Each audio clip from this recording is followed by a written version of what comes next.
Я педагог, и я на самом деле горжусь своим призванием.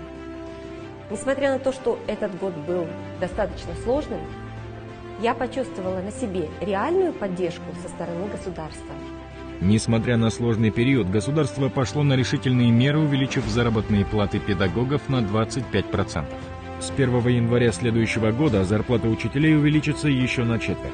Также учителям школ выплачиваются доплаты за наставничество, степень магистра, классное руководство, проверку тетрадей. За педагогическое мастерство педагоги колледжей получают надбавку до 50% оклада. Отдельные доплаты внедрены и за руководство группой, и за ведение предметов на английском языке, и за квалификационные категории. Зарплаты преподавателей государственных вузов повысились на 20%, национальных на 28%. На 25% увеличены стипендии студентов ТИПО после среднего, высшего и послевузовского образования.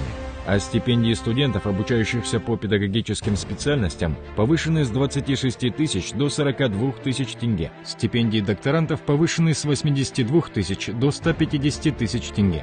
В 2020 году построены порядка 100 школ. Для устранения трехсменного обучения, школы взамен аварийных, для снижения дефицита мест, а также для улучшения инфраструктуры организации образования.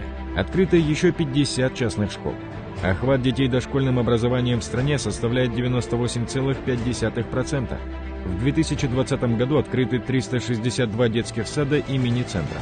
В льготную категорию по первоочередникам включены дети педагогов и дети из семей, где есть ребенок-инвалид. Проведена системная подготовительная работа для дистанционного обучения школьников, в том числе по обеспечению учащихся компьютерной техникой. На сегодняшний день для временного пользования школьникам выдано почти 800 тысяч компьютеров. Как дополнительный учебный ресурс запущены телевизионные уроки на 2 республиканских каналах «Балапан» и «Ель-Арна».